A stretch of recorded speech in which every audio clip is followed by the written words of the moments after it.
Oke, jadi sebenarnya hari ini kita akan membahas yang week 7 karena yang waktu kita offline itu kita membahas dua bab langsung ya karena memang apa namanya ada satu hari libur jadi dimampatkan. Seharusnya saya ganti jadwalnya cuman ya apa namanya ada beberapa pertimbangan kalau mengganti jadwal itu antara mahasiswa dengan dosennya harus waktunya harus pas gitu loh. Takutnya apa namanya ada yang nggak bisa dan seterusnya. Karena kan kalian masih ada beberapa kelas atau mata kuliah lain yang harus diikuti gitu. Oke, baik. Ya, hari ini yang kita bahas adalah tentang strategi segmentation,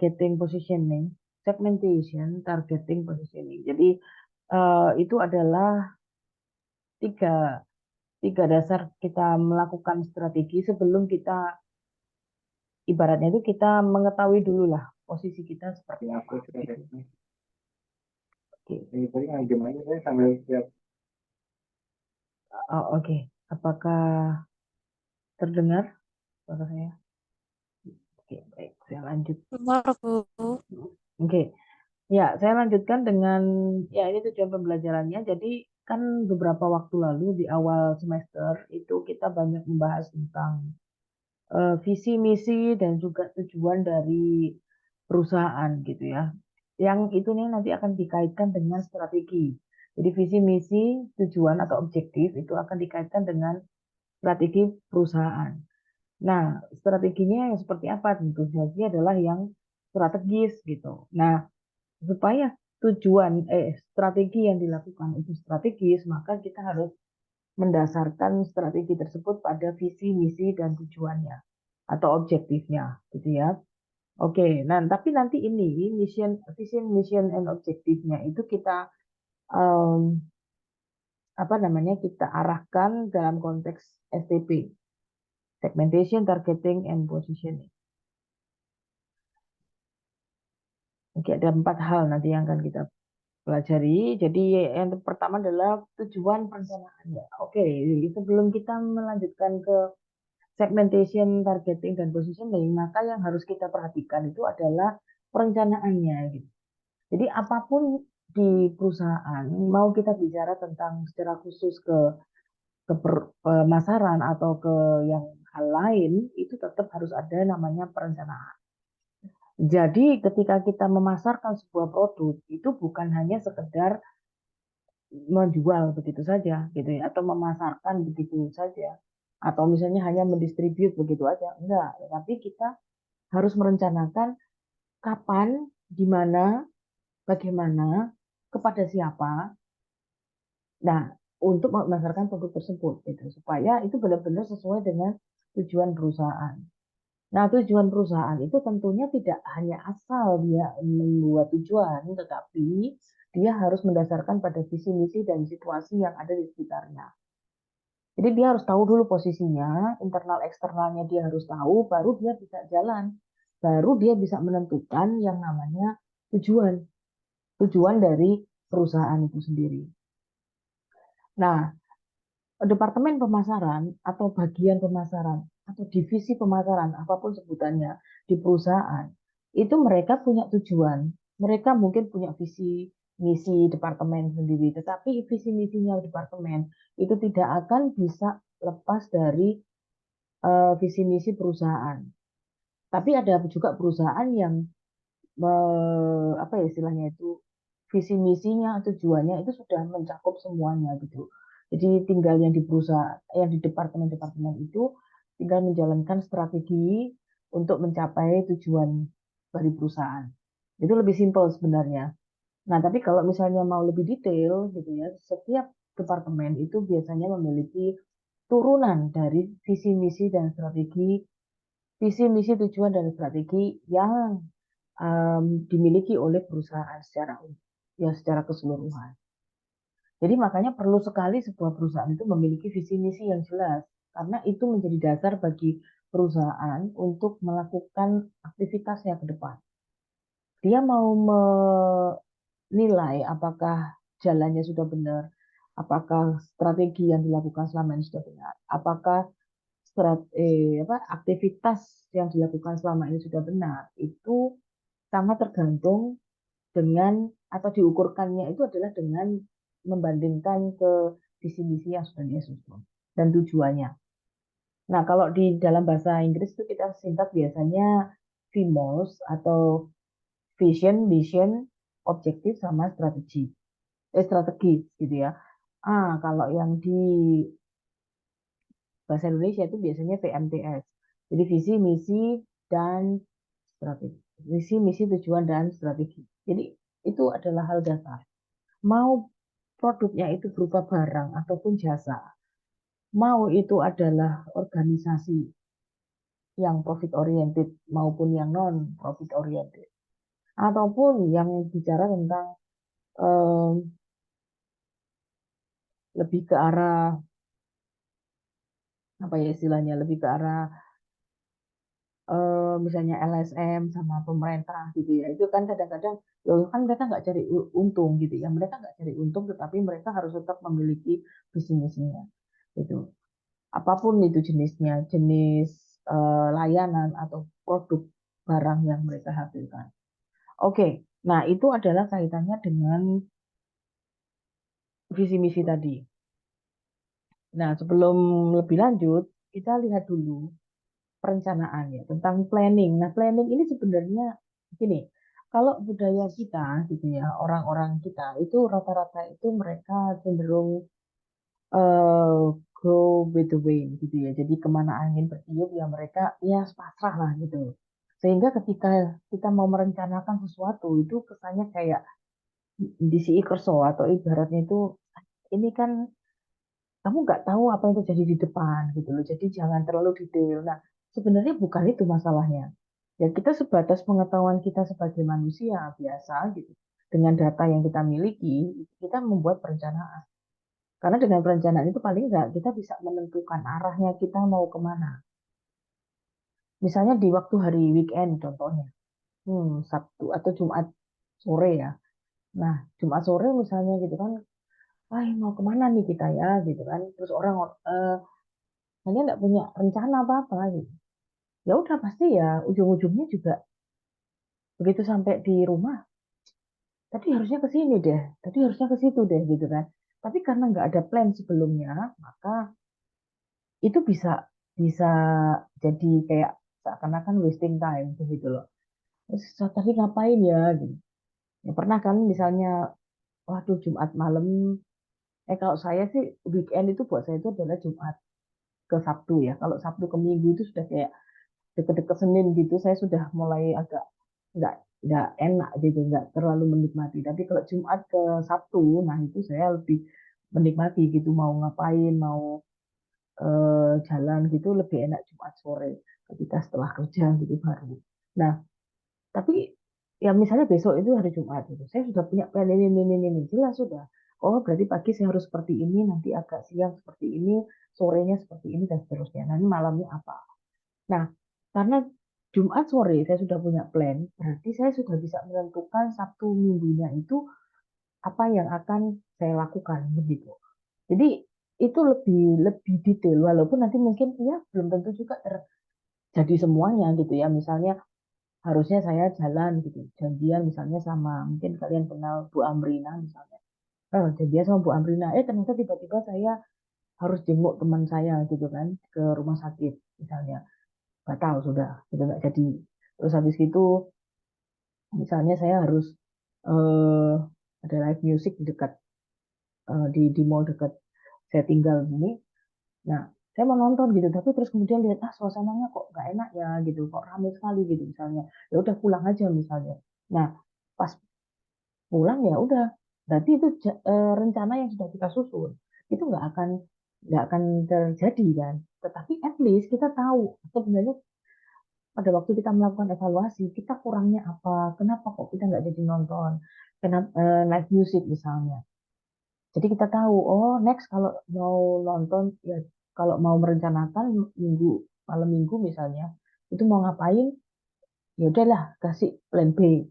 antara live music atau mungkin ya di rumah aja gitu ya, atau seperti itu. Karena kita sudah tahu pengalamannya. Nah, makanya bukan berarti ketika kita merencanakan sesuatu itu berarti kayak misi Iverso gitu, bukan. Ya, kita hanya ingin menentukan itu adalah salah satu hal yang akan kita tuju. Kalaupun bisa sampai, atau ibaratnya kalaupun itu bisa terjadi 100% sama seperti yang kita rencanakan, ya bagus. Tetapi setidaknya kalaupun enggak, itu kita tahu kenapanya gitu. Nah, kalau kita nggak ada tujuan, itu bulet kayak gitu. Pernah suatu saat, eh, apa ya, ibaratnya saya tuh kayak hari hari apa? Kemarin tuh hari Minggu lalu. Oke, itu Minggu hari Sabtu sore. Nah, hari Sabtu sore itu saya tuh nggak ada perencanaan yang detail gitu ya. Artinya minggu lalu ya. Jadi biasanya tuh saya waktu Sabtu itu jam berapa itu sudah detail sekali gitu. Nah, jadi kemarin tuh saya ah, capek rasanya, nggak usah lah terlalu strict gitu ya. Udah akhirnya flow aja. Saya ke mall kan gitu. Di mall juga bingung gitu mau ngapain. Makan saya sudah kenyang gitu kan. Mau ngopi juga saya lagi detox gitu kan. Terus kemudian aduh mau beli makanan di sini, di apa, beli baju juga saya nggak ada rencana beli baju gitu kan. Terus mau lihat-lihat juga ngapain gitu, wasting time banget, mendingan saya di rumah gitu. Nah, udah muter di mall gitu kan, mallnya nggak terlalu besar.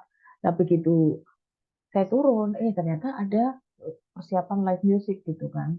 Biasanya memang sampai jam setengah 12 malam. Nah, itu saya, wah ini sampai jam berapa? Saya tanya petugasnya. Biasanya sampai jam berapa, Pak? Dan dia bilang, oh, sampai setengah 12 malam, Mbak. Katanya gitu. Oh ya udah, berarti saya mikir setengah 12 malam nggak mungkin. Udah saya batasi sampai jam 8. Mulainya setengah 7. Saya duduk, ya nggak ngapa-ngapain juga gitu loh. Ngeliatin orang keluar-keluar gitu. Karena itu tempat terbuka ya. Kayak di empernya mall begitu. Jadi siapapun bisa ikut nonton, jadi kayak anak-anak kecil sama papa mamanya gitu tuh ya, mereka duduk di sekitar saya gitu, jadi kayak santai. Leh, ini nggak ada rencana gitu loh ya. Begitu jam 8, sudah mau pulang deh. eh lagunya bagus gitu, jadi terusin sampai jam setengah 9. Kemudian jam 9, ternyata ada temen yang nyusul gitu, temenin makan dulu. Nah, itu berarti kan nggak sesuatu hal yang tidak tidak terencana gitu, sampai di rumah. Ya sudah tinggal capeknya gitu loh, karena nggak ada planningnya. Nah, bayangkan kalau itu terjadi di sebuah perusahaan, nggak ada tujuannya, terus kemudian kita disuruh, ibaratnya kita melakukan aktivitas A, B, C, D, E, tujuannya mau ngapain sebenarnya? Kalau ditanya misalnya, loh, kemarin nonton live music tujuannya apa? Healing.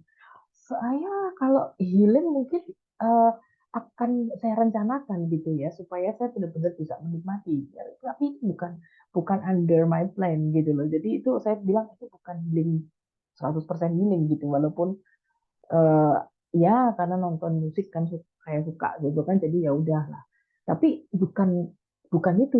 Nah, nah, sama kan kalau misalnya kita punya aktivitas pemasaran, kita promosi sana, terus ngiklan sana sini, tetapi sebenarnya ini tujuannya mau ngapain gitu loh.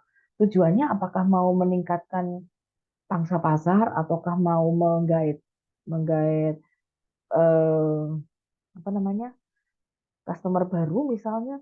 Nah, itu kan harus jelas dulu. Karena pada waktu misalnya saya pengen mendapatkan konsumen yang baru. Jadi supaya lebih banyak konsumennya. Yang tadinya belum pakai produk atau produk saya, nah itu supaya dia pakai. Nah, caranya dia melakukan promosi itu pasti berbeda dengan mereka yang punya tujuan untuk meningkatkan pangsa pasar. Jadi meningkatkan pangsa pasar bukan hanya sekedar menambah customer baru, tetapi bisa jadi memperluas jangkauan dari distribusi produknya. Nah, makanya itu pasti akan berbeda. Jadi kalau nggak ada tujuannya, maka kita nggak bisa mengevaluasi. Ya, kita promosi, iklan, selling gitu aja. Terus ketika ditanya, jadi hasil penjualannya gimana? Oh iya meningkat. Nah, terus ketika ditanya kalau sudah meningkat, ya udah kan sudah meningkat, bagus. Nah, tapi ya memang bagus, tapi apakah itu memang yang dituju oleh perusahaan? Pada akhirnya, ketika kita bicara tentang Key Performance Indicator atau KPI, performance-nya salesman itu kadang-kadang tidak sesuai karena tujuannya nggak itu. Tujuannya bukan mencari customer baru misalnya gitu, tetapi memperluas geografis misalnya. Nah, sekarang customer barunya nambah, tapi cuma dari lingkungan Surabaya aja, padahal kita pengennya itu di luar Surabaya juga. Nah, berarti kan seharusnya kinerjanya diukur dari perluasan yang ada di luar Surabaya, bukan yang jumlah customer yang ada dari Surabaya. Nah, terus berarti selama ini usaha saya untuk mendapatkan customer yang lebih banyak nggak diakui dong. Ya makanya lihat dulu tujuan perusahaan apa. Nah, seringkali kan itu menjadi gap ya bagi perusahaan. Ketika dia memberikan reward untuk salesnya, dia harus tahu tujuan perusahaan ini apa. Jadi rewardnya itu tepat sasaran. Bukan hanya sekedar, oh ya dia pokoknya sesuai dengan apa namanya dia banyak dapetin klien misalnya gitu. Masalahnya kita nggak lagi butuh banyak klien gitu loh. Misalnya kita butuh banyak geografis atau kota baru, kota-kota atau tempat-tempat yang baru yang bisa kita dekati misalnya seperti itu. Nah, itu harus diketahui.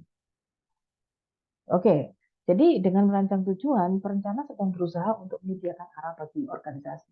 Kalau nggak ada tujuan, makanya akan ribet gitu. Ya mungkin kita akan capek, tapi capeknya itu sia-sia jadinya. Lalu kemudian tiga elemen utama perencanaan itu adalah kebutuhan akan pengambilan keputusan yang sistematis. Jadi di dalam perencanaan itu pasti harus ada keputusan yang diambil gitu loh. Kita mau ngapain gitu. Tapi itu harus sistematis.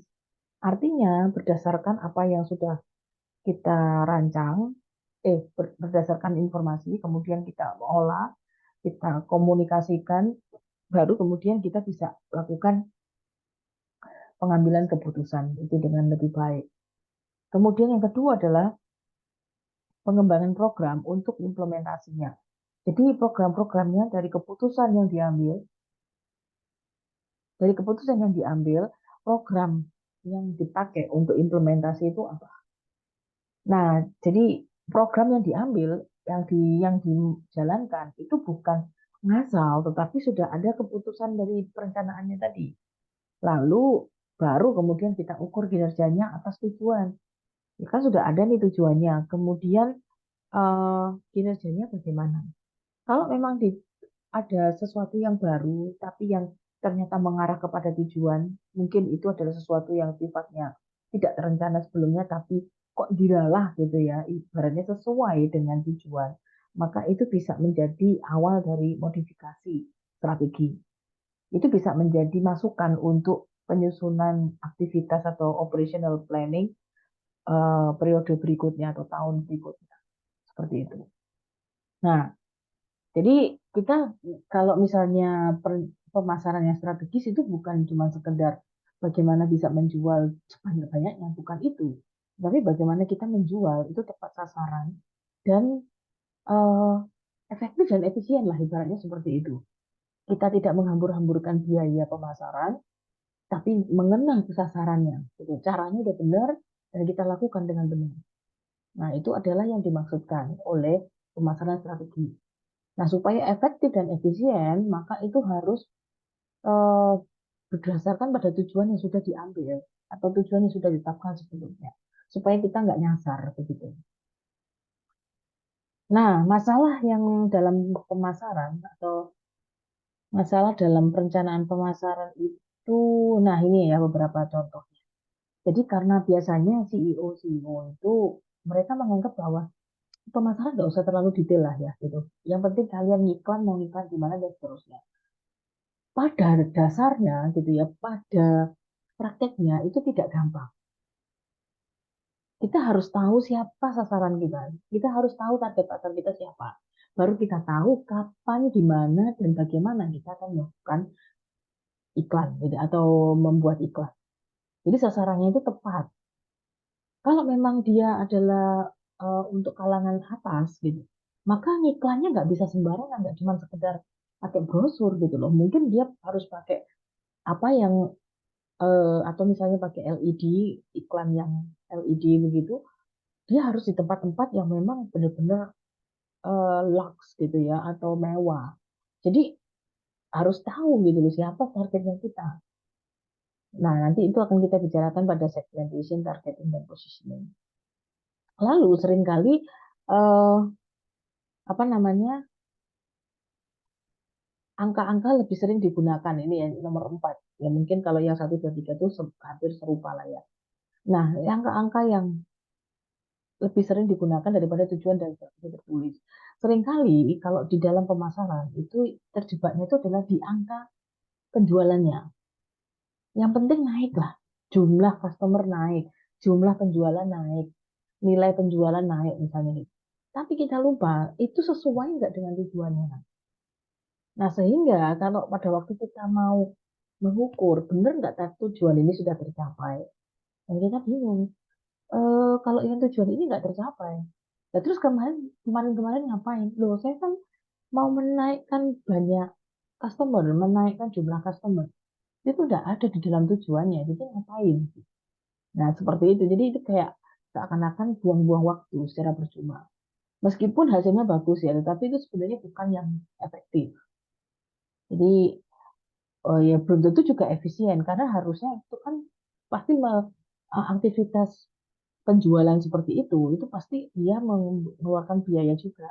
Which is sebenarnya biaya itu bukan untuk aktivitas yang di luar arah ke tujuan gitu loh. Jadi harusnya yang dipakai atau yang diberikan eh, apa budgetnya itu, anggarannya itu adalah untuk yang kegiatan-kegiatan pemasaran sesuai dengan ini apa namanya tujuan. Nah, oke. Terus kemudian, oke ya kita lihat di situ ada perencanaan menjadi ritual tahunan. Jadi kayak rutinitas aja, tapi kita kadang nggak menyelam gitu. Sehingga kadang-kadang kalau kita bicara tentang tujuan gitu, kita bikin perencanaan lah percuma, paling juga nggak dilaksanakan. Ya, pokoknya yang penting ada lah misalnya seperti itu ya. Iya sih, memang yang penting ada. Tetapi kalau misalnya ternyata nggak dijalankan sesuai dengan itu, ya ngapain dibuat perencanaan begitu.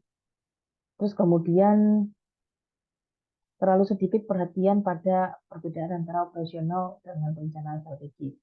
Kalau perencanaan strategis itu kan dia lebih jangka panjang ya. Nah, kemudian yang operasional itu harusnya yang setiap tahun gitu.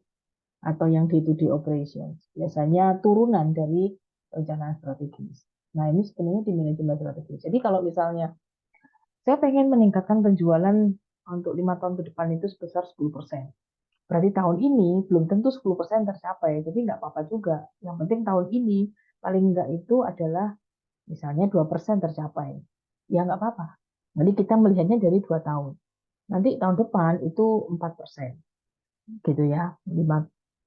Terus kemudian 6%, 8%, sampai akhirnya di tahun kelima 10%. Nah, itu kita akan lihat sampai ke sana, gitu. Lalu kegagalan mengintegrasikan perencanaan pemasaran ke dalam seluruh.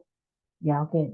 Kadang-kadang perencanaan pemasaran itu dianggap sebagai pelengkap saja, tapi tidak dipahami gitu loh oleh seluruh eh, anggota corporate.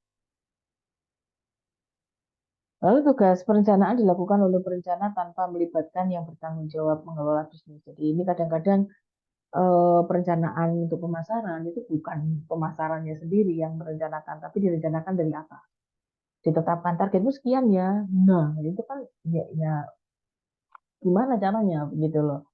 Atau misalnya nanti kamu iklannya di sini ya. Nah, harusnya kan itu bagian pemasaran yang tahu, gitu ya, yang tahu siapa target pasarnya dan lain-lain.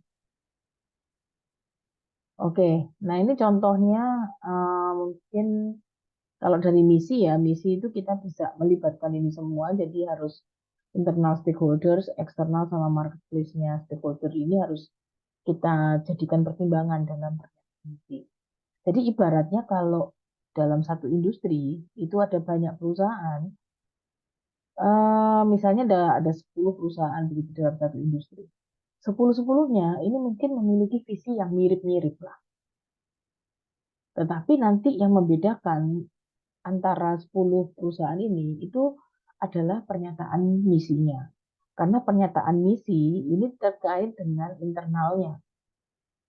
Ada yang mungkin dia lebih fokus ke kualitas karena memang secara internal mereka sangat mampu untuk itu. Ada yang mungkin mereka fokus pada eh, pendekatan penuh kepada pemerintah, kerjasama dengan asosiasi perdagangan, karena mungkin mereka memiliki akses ke sana atau memiliki hubungan yang baik dengan pemerintah, terus asosiasi perdagangan dan lain-lain.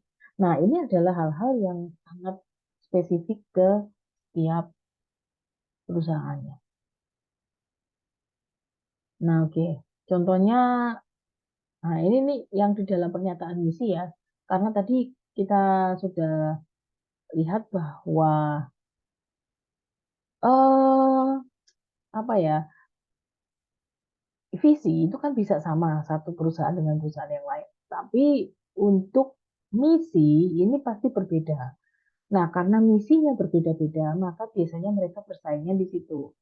Gitu ya. Jadi yang satu dia pengen unggul melalui melalui kualitasnya, yang satu mungkin melalui CSR-nya, mungkin mereka yang satunya unggul itu karena pangsa pasarnya dan seterusnya. Nah, itu terserah dari perusahaan. Nah, maka bisa jadi nanti kompetitif domainnya, jadi di dalam pernyataan misi itu terlihat dia kompetitif domainnya apa. Apakah di lingkup industri, ataukah di geografis, ataukah misalnya seluruh Jawa Timur, seluruh eh, dunia misalnya begitu. Nah, itu masuk ke geographical scope. Lalu misalnya market segment scope, jadi tipe pasar atau pelanggan yang dilayani itu seperti apa, spesifik ke sana. Terus kemudian vertical scope ini adalah yang terkait dengan supply chain-nya. Jadi dari hulu sampai ke hilir. Nah, ya ini tergantung dari perusahaan. Apakah perusahaan 1 sampai 4 itu bakalan dimasukkan semua ke dalam pernyataan misi? Kalau perusahaannya mampu boleh, tetapi jarang sih. Karena kalau mereka memasukkan semuanya berarti mereka mungkin bisa jadi nggak terlalu fokus. Sehingga pasti untuk pesaingnya itu gampang sekali untuk menyerang mereka dengan menggunakan strategi gerilya dan lain-lain. Gitu. Oke, silakan kalau ada yang mau ditanyakan. By the way, ini yang lain kemana ya? Apakah ada kelas lain di jam ini?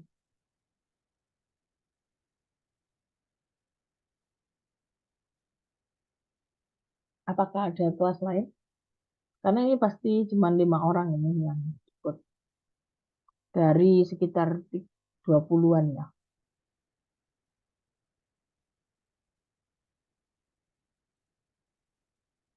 Apakah ada kelas lain mungkin? Yang lain itu ada informasi nggak?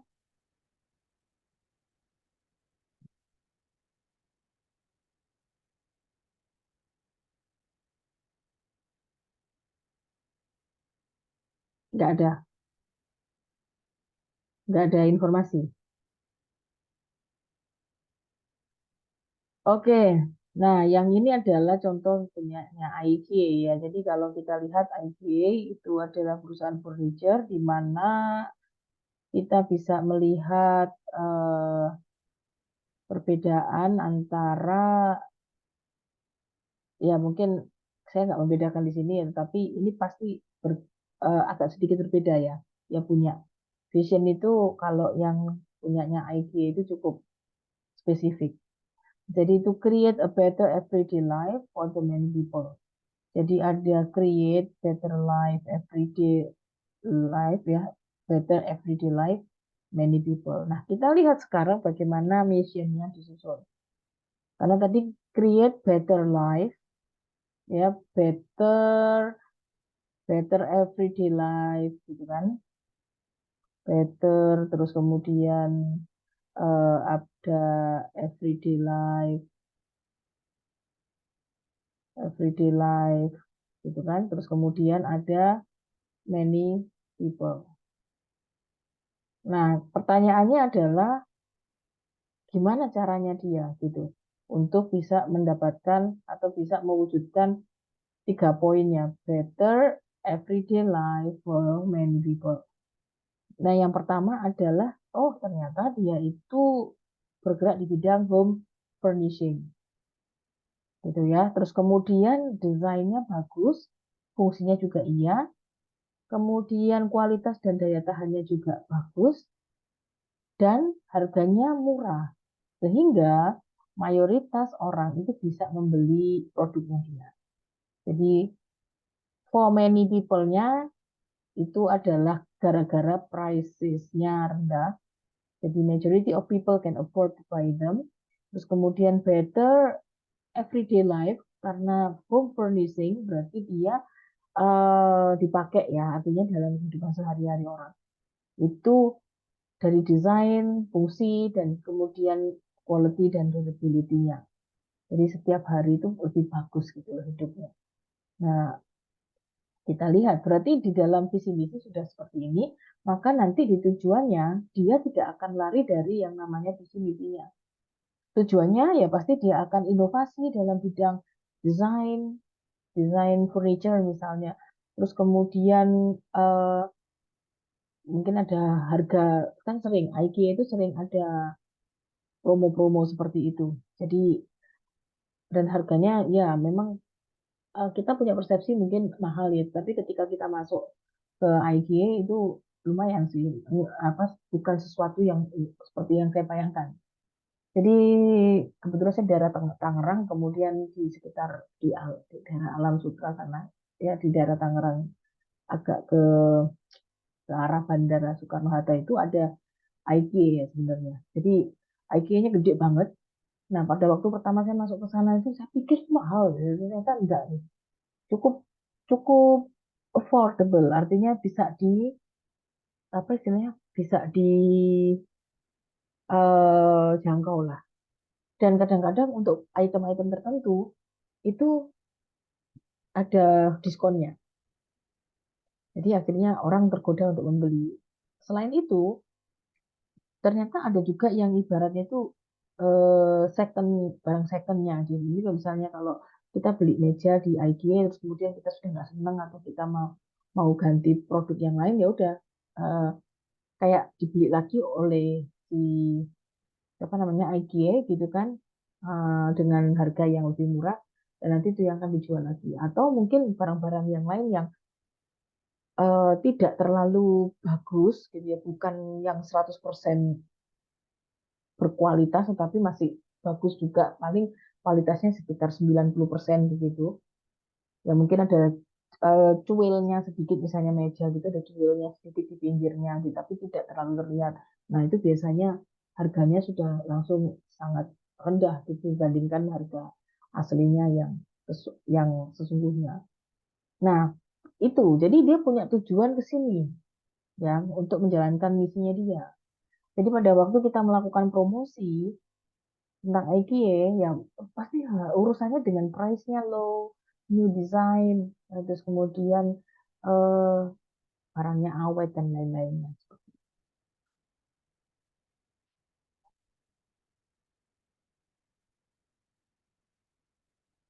Oke, terus selanjutnya Es krim IKEA yang 5 ribuan itu loh Bu, itu kan juga menarik pengunjung untuk datang gitu kan. ya itu salah satunya. Jadi mereka berusaha supaya oh, orang itu kan untuk menggait orang supaya datang ke IKEA-nya kan sebenarnya gitu. Jadi ya nanti habis beli es krim terus mereka jalan-jalan seperti itu. Itu salah satunya sih. Tetapi kan sebenarnya tujuannya mereka adalah ya saya jualannya bukan bukan itu tadi, tapi jualannya adalah furniture. Cuman kan orang gimana mereka bisa datangnya gitu ya supaya bisa mengakrabkan diri dengan lingkungannya gitu kan itu bagaimana. Nah, itu juga atau mengakrabkan diri dengan komunitas di mana dia berada. Nah, itu juga bisa dengan berbagai macam cara. Kalau yang IK Tangerang di sini tuh ada restoran yang memang asli masakan Swedia, tapi saya belum pernah nyoba untuk yang restorannya. Karena waktu itu saya lebih fokus untuk lihat situasinya gitu ya. Mock up-nya itu bagus-bagus. Dan mereka tahu bahwa orang-orang kita itu suka foto-foto ya ceritanya gitu. Jadi mereka pun diperbolehkan foto-foto di spot-spot yang mock-up-nya gitu. Jadi ya mungkin ya nggak rugi juga sih difoto dulu terus nanti ini bagus ternyata ya mungkin suatu saat akan beli gitu kan. Seperti itu. Nah, saya pernah ambil foto yang sifat cuman ada meja, terus kemudian mejanya kecil gitu ya untuk di rumah. Terus kemudian ada dekornya ya apa bunga meja gitu yang eh, bunga matahari gitu misalnya. Itu ternyata sama teman saya karena saya uploadnya di WA juga sama teman saya di komen gitu loh. Itu beli di mana? Itu beneran atau dijual atau gimana? Saya baru cerita gitu. Oh iya ya, udah deh nanti coba aku cari katanya gitu. Nah, ternyata ya dia beli gitu loh. Padahal saya yang foto, tapi kan ya udah. Cuma saya nggak bilang harganya berapa karena memang nggak saya perlihatkan harga lah ya orang orang saya lagi moto objeknya bagus memang. Nah, tapi itu kan salah satu hal yang membuat mungkin orang seneng gitu ya kalau misalnya lihat mockup rumah gitu kan, mockup kamar atau kamar kerja gitu.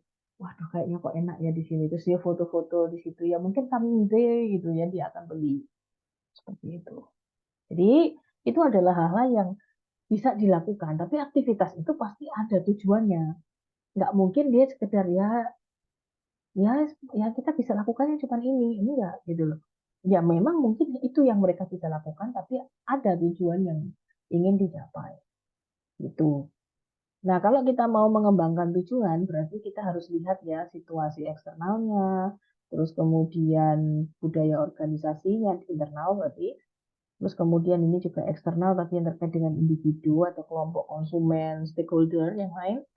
Terus kemudian yang di sini adalah yang nature of business-nya, jadi kaitannya dengan industri. Jadi penilaian posisi produk kita di mana itu harus jelas. Dan baru kita bisa menentukan tujuannya. Kalau kita nggak tahu siapa kita, nggak tahu siapa lawan kita, lalu terus kita mau tujuannya kita, yes pokoknya jual aja deh gitu. Masalahnya kita berhadapan dengan pesaing gitu loh. Dan kita juga punya constraint. Ibaratnya constraint-nya itu adalah punya apa sesuatu yang terkait dengan pendanaan atau sumber daya yang mungkin tidak tidak mumpuni gitu loh. Jadi kalau kita harus lihat juga siapa yang menjadi lawan kita itu kalau eksternal. Kalau internalnya kemampuan kita. Lawannya kita kuat sih, tapi kita juga punya kekuatan. Ya udah, nggak apa-apa dengan tujuan yang seperti apa gitu. Nah, itu contohnya ya. Jadi kita melihat segala sesuatunya terlebih dahulu. Nah, ini biasanya tujuan pemasaran itu seperti ini ya. Jadi mungkin dia mengembangkan atau mempertahankan posisinya di pasar. Kalau dia top market atau company misalnya, atau market leadernya, pemimpin pasar, ya dia akan mungkin tujuannya adalah untuk mempertahankan posisi tersebut. Atau misalnya dia sekarang dalam posisi apa namanya follower, nah dia pengen misalnya pengen menjadi market leader ya berarti itu tujuannya dia. Ya, nanti tinggal menyesuaikan aktivitasnya supaya dia bisa menjadi market leader. Kalau coba nanti kalian misalnya ada waktu silakan dibaca BCG Matrix deh. BCG Matrix salah. Ini mouse-nya yang enggak BCG Matrix ya. Oh, oke. BCG Matrix. Nah, ini nanti kalian bisa lihat di situ kira-kira seperti apa. Biasanya itu bentuknya kayak gini. Nanti di sini ada star, terus kemudian di sini ada cash cow, gambar sapi ya di sini. Cash cow. Saya nggak bisa gambar sapinya. Terus kemudian di sini ada dog, gambar anjing. Terus kemudian di sini ada question mark. Nah, kadang-kadang dia posisinya di sini, tapi dia pengen nanti itu adalah ke star sini. Nah, apa yang harus dilakukan? Karena untuk jadi posisi star, ini ada atau cash cow, ini ada kriterianya sendiri. Nah, itu yang harus dipahami oleh pemasar. Lalu bisa jadi dia meningkatkan pangsa pasar. Kalau meningkatkan pangsa pasar biasanya dari question mark tanda tanya di sini ke arah star, ke arah bintang di sini. Jadi dari sini biasanya. Karena bintang ini dia memiliki pangsa pasar yang tinggi kalau di sisi sini. Nah, nanti kalian bisa cek ya di sisi metrik, BCG metrik.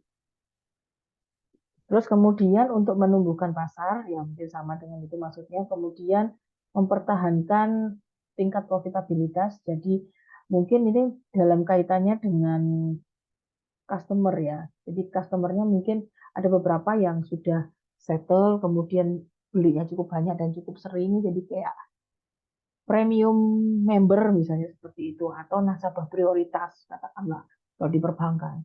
Nah, ini profitabilitasnya cukup tinggi. Ya udah dia mempertahankan itu. Nah, kalau misalnya tujuannya untuk mempertahankan supaya nasabah prioritas ini dia benar-benar loyal ke bank kita misalnya gitu. Nah, apa yang harus dilakukan? Oh, oke, mungkin beberapa reward gitu ya untuk nasabah prioritas. Misalnya dari kartu kreditnya, kalau misalnya dia mau belanja di sini dia dapat diskon sekian kalau untuk nasabah prioritas dan seterusnya. Seperti itu. Lalu untuk menyampaikan pemasaran dalam tindakan yang bertanggung jawab secara sosial. Nah, ini bisa masuk ke CSR-nya misalnya seperti itu. Jadi tujuannya adalah untuk biasanya untuk iklan layanan masyarakat misalnya. Itu bisa. Jadi karena iklan layanan masyarakat berarti itu ada mengandung CSR, maka tujuannya apa namanya aktivitasnya iklannya itu pasti akan ada beda sedikit dengan mereka yang memang kebutuhan untuk komersil. Nah, itu contohnya.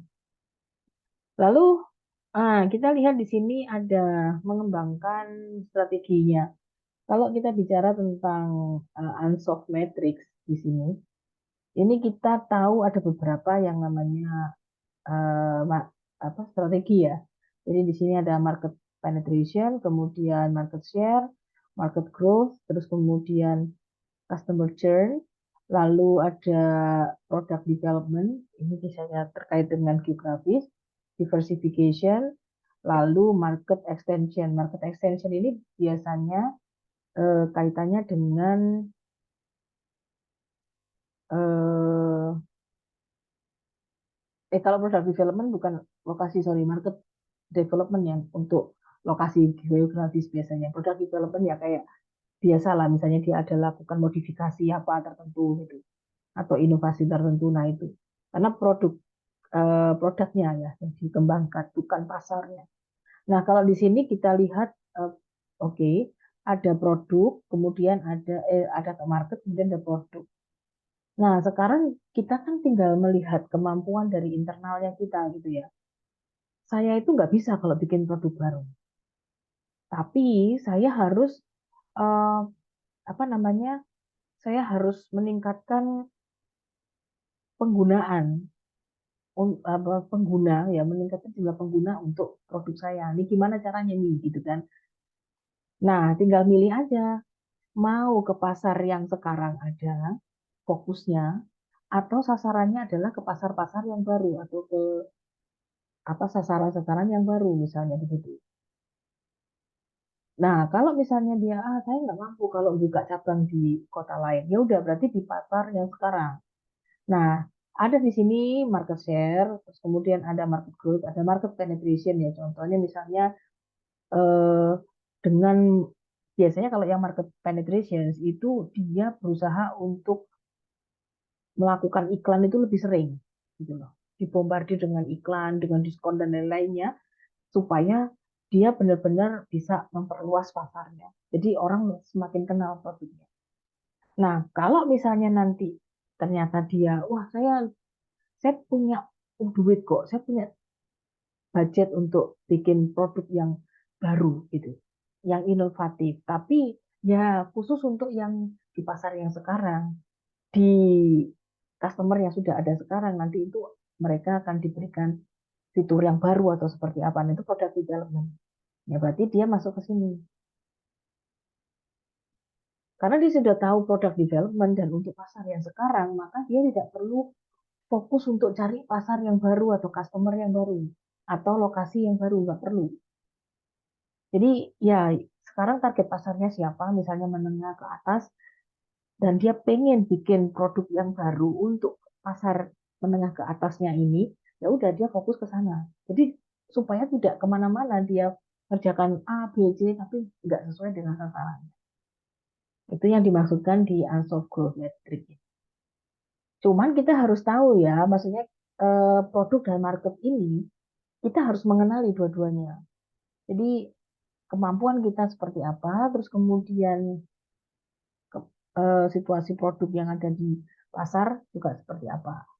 Contoh misalnya kita mau mengembangkan produk baru di pasar yang baru. Dan jadi kita bikin produk yang baru, terus kemudian kita memasarkannya bukan cuma di Surabaya tapi juga di Sidoarjo. Nah, berarti kan di area yang keempat, diversification. Berarti di sini kita harus tahu kemampuan kita kenal dengan masyarakat Sidoarjo itu seperti apa mereka terhadap produk kita. Kalau Surabaya pasti oke lah, sudah tahu kan, karena itu current marketnya kita. Tapi kalau new market mungkin Sidoarjo atau Pasuruan atau Gresik, Lamongan misalnya gitu. Nah berarti kita harus tahu situasi di sana seperti apa. Pesaing kita siapa aja. Diversifikasinya itu yang seperti apa? Apakah mau produknya sama tapi benar-benar beda, ataukah produknya itu setiap daerah dibedakan. Nah, ini tergantung dari kemampuan perusahaan. Nah, bayangkan kalau kita nggak punya tujuan, waduh sembarangan sudah ya. Pokoknya dijual aja kita punya produk. Ya, mungkin laku, tapi apa ya, kita capek sendiri karena nggak akan tepat sasaran pasti.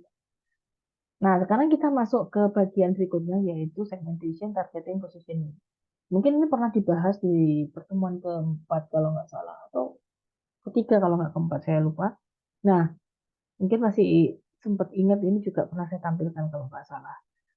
Nah, jadi di sini kita lihat STP prosesnya. Ada banyak titik-titik dengan berbagai macam warna.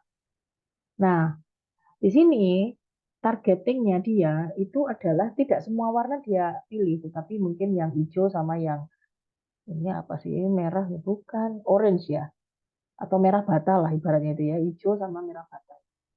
Nah, dari yang dua warna ini kita akan lakukan positioning. Jadi positioningnya adalah dengan menggunakan warna biru, ibaratnya seperti itu. Jadi contohnya dari yang segmentasi ini kita tidak melakukan semuanya, tidak memilih semuanya, kita pilih beberapa, dan dari beberapa itu yang akan kita garap, ibaratnya seperti itu. Contoh misalnya di sini lagi, ini bagian dari segmenting. Jadi segmenting itu adalah, atau segmentation ya, biasanya kita sebutnya itu segmentation. Tapi ada beberapa literatur itu menyebutnya segmenting, sama aja sebenarnya. Nah, kita melakukan positioning itu bukan berdasarkan segmen pasar, tetapi berdasarkan target pasarnya. Segmen pasar itu masih terlalu luas buat sebuah perusahaan untuk benar-benar apa ya, bisa mendeliver produknya dengan baik. Makanya mereka harus memilih gitu ya dari beberapa target pasar ini yang mana dari beberapa segmen pasar ini mana yang akan dipilih. Nah, kita lihat di sini ada 1, 2, 3, 4, 5, 6, 7, 8, 9. Dari 9 orang dia cuma pilih 3 ini aja. Itu adalah targetnya. Nah, dari 3 ini bagaimana perusahaan itu berusaha menanamkan image produknya itu di benaknya 3 orang ini loh.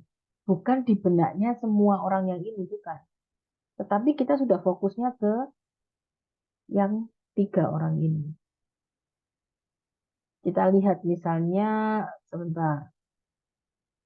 Oh ya, contoh misalnya elemen lah gitu ya, elemen.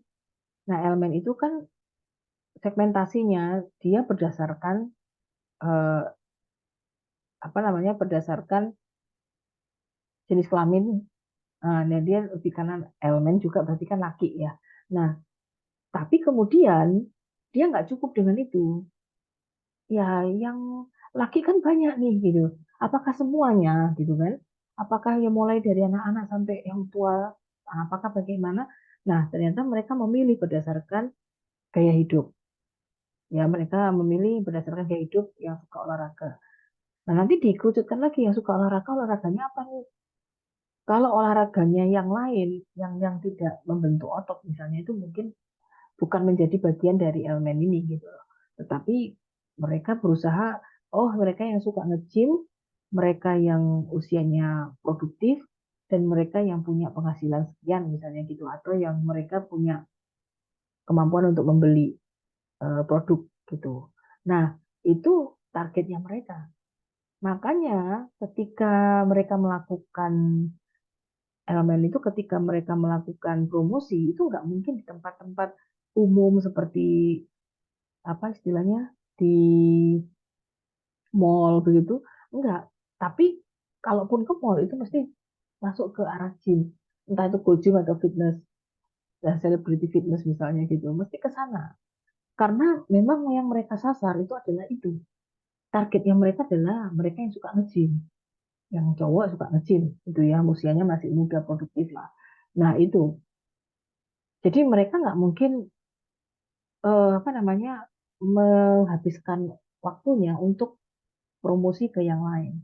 Nah, positioningnya bagaimana? Pada waktu mereka mengiklan, yang diperlihatkan adalah bagaimana orang latihan di gym, kemudian membentuk six pack, dan seterusnya. Nah, itu positioningnya.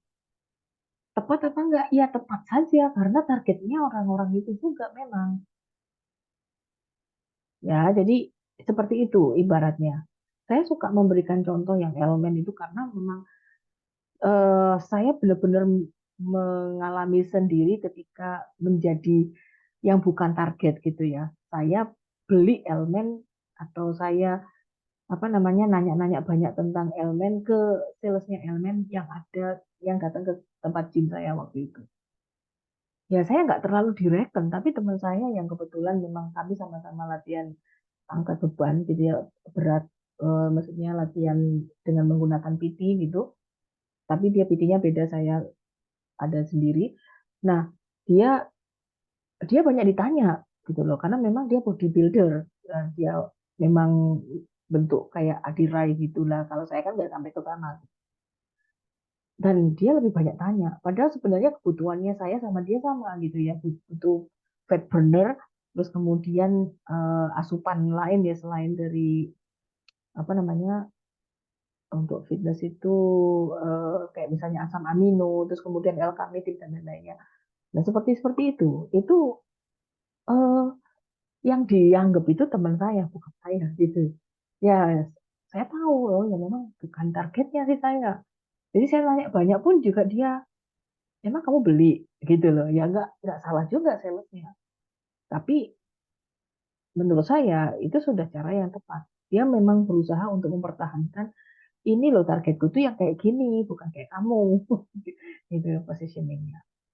Nah, jadi ini adalah tahapan dalam proses mendapatkan atau melakukan SDP. Yang pertama adalah kita mengidentifikasi dulu current positionnya kita seperti apa. Posisi kita di industri seperti apa, kemampuannya, tujuannya, terus hambatannya apa.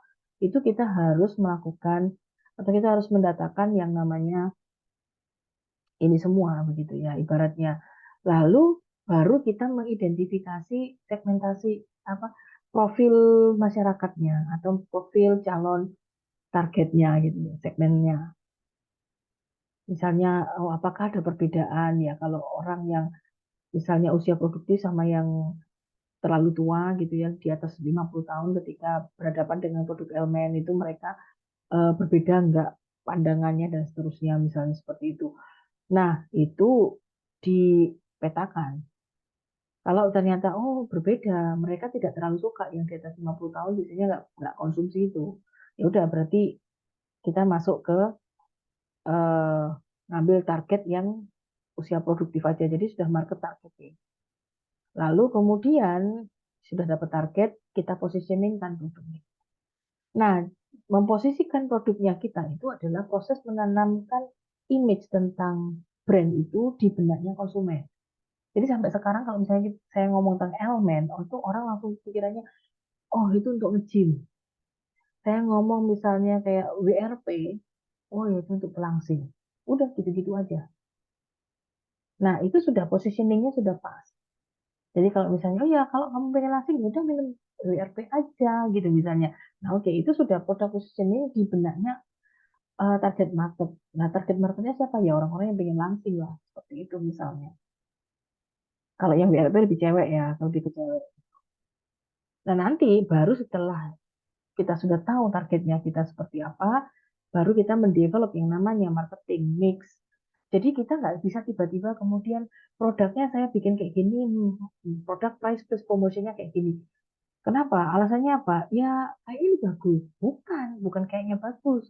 Tapi harus sesuai dengan positioningnya seperti apa yang kita mau pilih.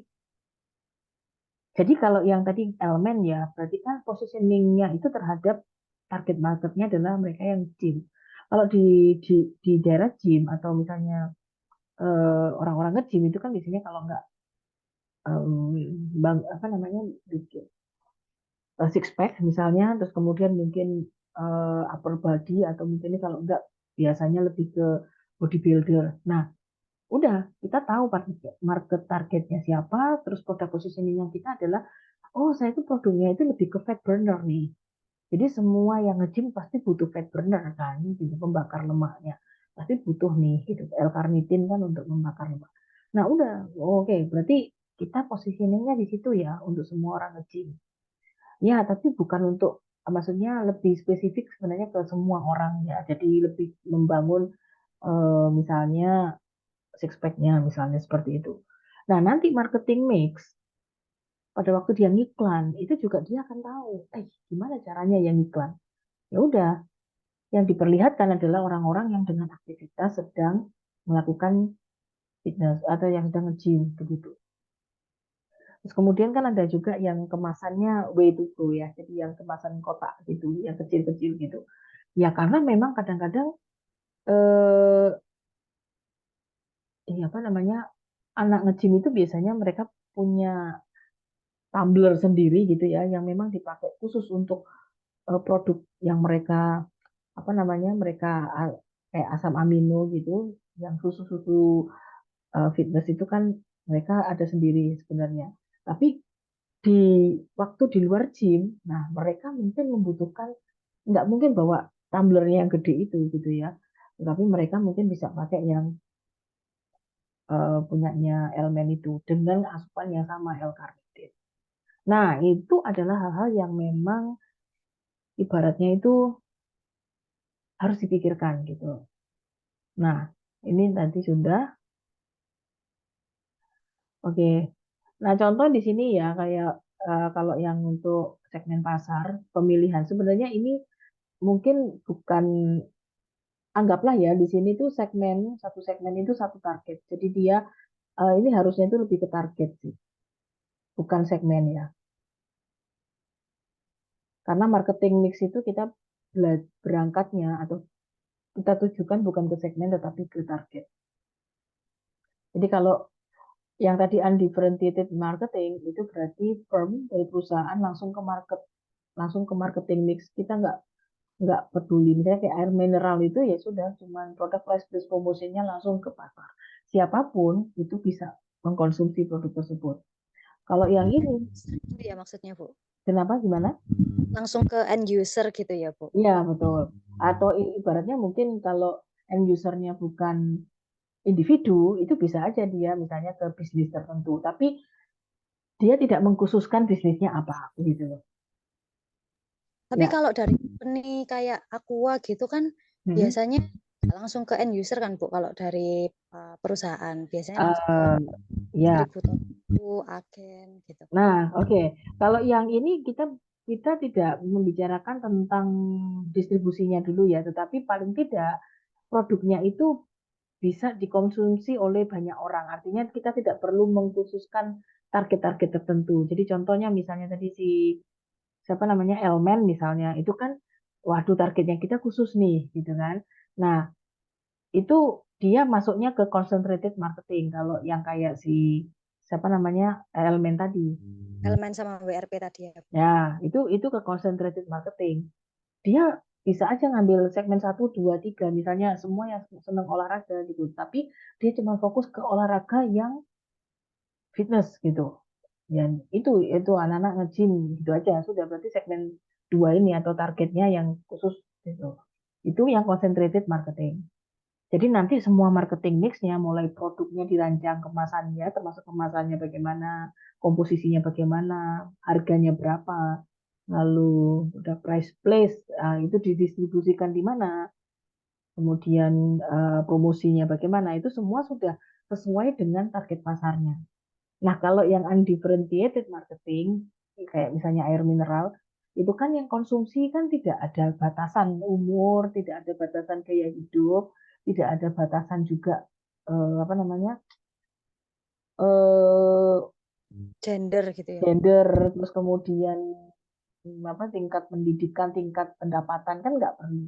Semua orang butuh minum kan, ibaratnya begitu. Jadi ya udah, ya jadi dia kalau promosi apapun bisa masuk tuh. Misalnya kayak promosi Aqua misalnya untuk orang-orang pas waktu di iklan misalnya itu kelihatan keluarga lagi minum Aqua misalnya gitu, atau orang yang lagi nggak fokus gitu pas lagi kerja bisa minum Aqua gitu. Jadi kan dia banyak nih. Kalau diperhatikan misalnya air mineral ya, saya nggak pernah nonton TV soalnya. Jadi yang saya pernah sempet tangkep itu kalau yang Aqua itu banyak jenis iklannya dia. Kalau yang ibaratnya dia bisa sometimes iklannya itu menampilkan keluarga, sometimes juga dia menampilkan bagaimana orang yang nggak fokus pada waktu di tempat kerja atau di kampus atau apa, pokoknya siapapun akhirnya. Nah, itu tidak ada batasan siapa yang akan melakukan eh, pembelian begitu. Tapi kalau yang tadi si elemen tadi, wah itu khusus tuh. Dia adakan kontes gitu ya, body fit itu Element of the Year ditayangkan waktu itu kalau nggak salah di Trans TV kalau nggak salah. Sekitar tahun 2013-an kalau nggak salah ya, antara itu deh, antara 2010 sampai 2000, 2011 sampai 2013 antara itu. Nah, nanti kemudian yang pemenangnya Element of the Year itu mereka akan promo tour gitu ya tentang produknya ini. Nah, cara promonya itu ya mereka mendatangi gym-gym yang dipilih, lalu mereka sparing partner, apa ya, sparing practice gitu, exercise-nya. Nah, tempat gym saya waktu itu sempat didatengin gitu. Jadi saya waktu itu diundang tapi saya nggak bisa datang kebetulan. Cuman itu juara satunya yang ke tempat gym saya. Dan ada foto-fotonya, ya dia lagi sparing partner sama trainer saya, sama teman-teman yang bodybuilding yang mereka memang apa model-model mau kontes begitu ibaratnya. Kan dulu zaman-zaman tahun 2010 9 sampai 13 14 itu rame banget yang namanya eh, body contest gitu ya. Fitness fit body contest gitu. Nah, itu ada beberapa kelas apa namanya ada beberapa kategori gitu. Nah, itu rame itu. Tapi itu sudah tertentu kan, itu concentrated marketingnya dia. Nah, kalau yang differentiated marketing, ini mungkin produknya, itu punya beberapa produk yang berbeda, targetnya berbeda. Contoh misalnya, eh, nah, misalnya sampo ya, sampo untuk bayi, atau susu formula ya, susu formula yang untuk bayi itu kan ada yang umur berapa sampai berapa, kemudian nanti umur berapa sampai berapa. Nah, itu kan dia benar-benar membedakan bukan berdasarkan jenis kelamin, tetapi berdasarkan usia. Nah, nanti promosinya kalau misalnya untuk susu formula yang dulu itu apa sih ya? Zaman anak saya masih kecil itu, Denko. oh enggak, dan kok enggak boleh sama dokternya. Apa ya? Eh, aduh, kayak bukan Trilon. eh apalah pokoknya Nutrilon. Nutrilon. Oh ya, ya seperti itulah pokoknya yang itu yang pricey ya, yang mahal. Nah, itu kan ada beberapa eh, kategori. Nah, itu cara mereka memasarkan produknya itu juga berbeda.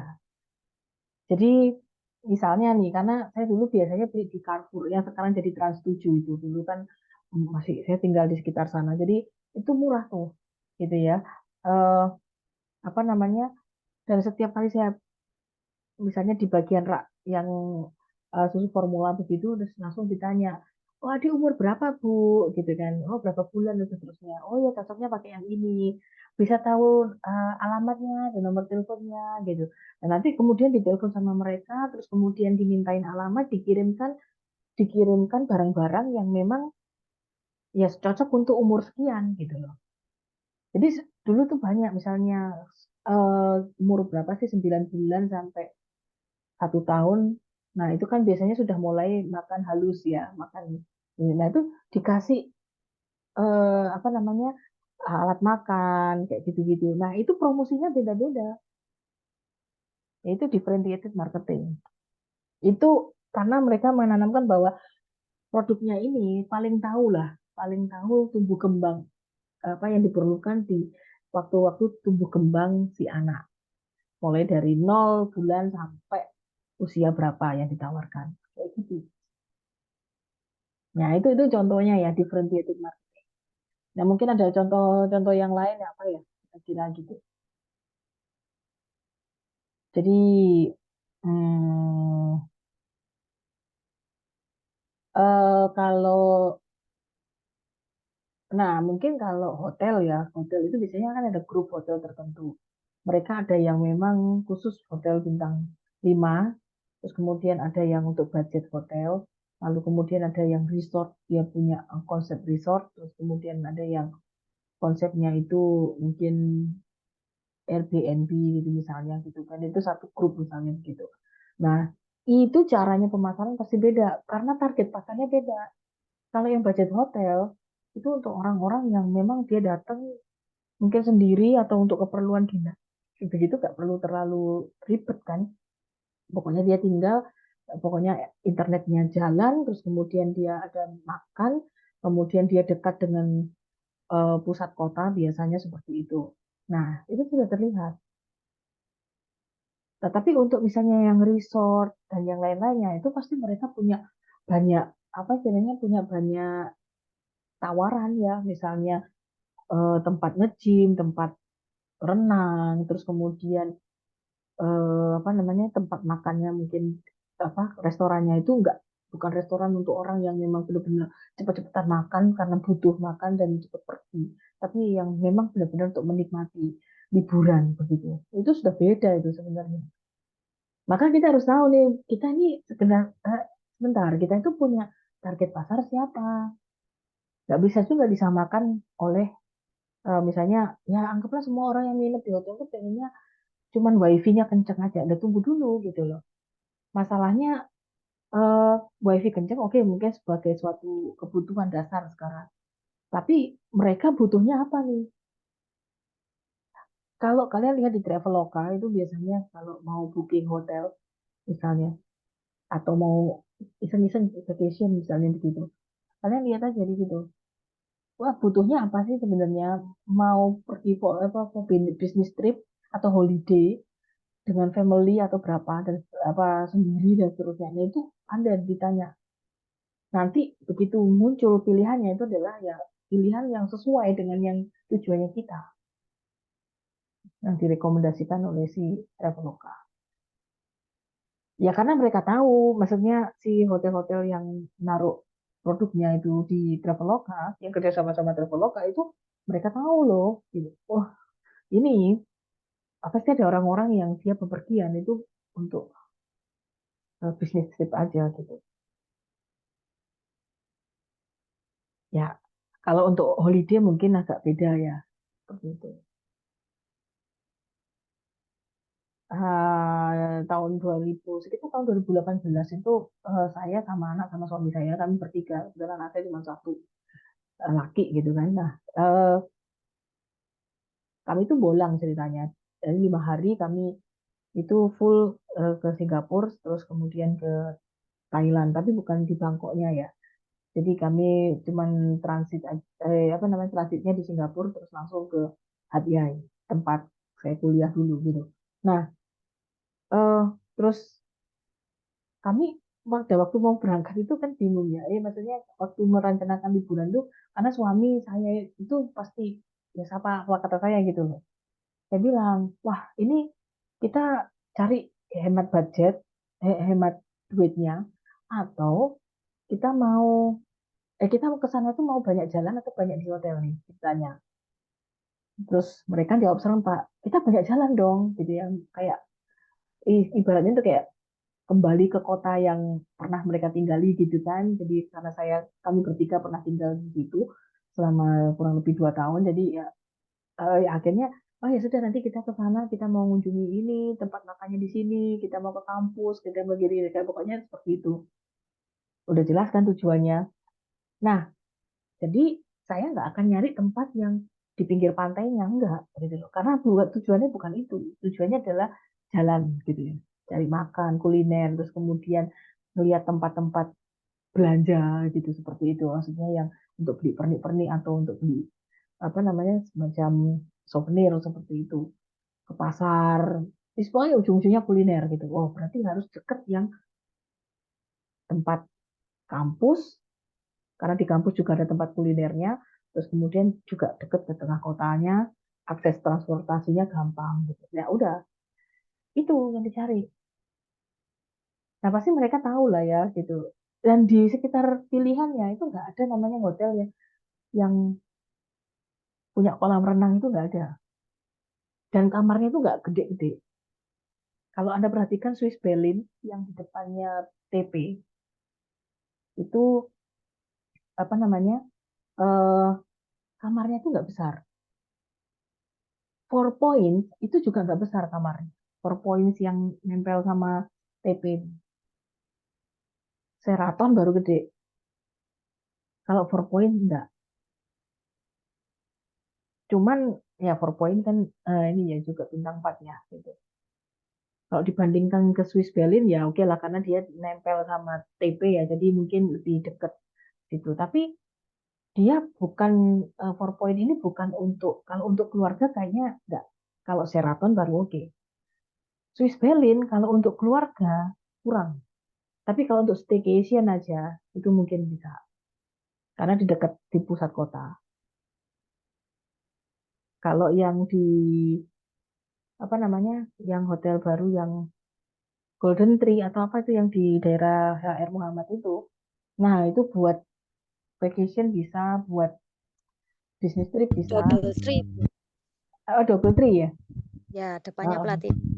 ya itu bagus tuh memang. Dan itu untuk acara apapun karena dia bintang 5 modelnya.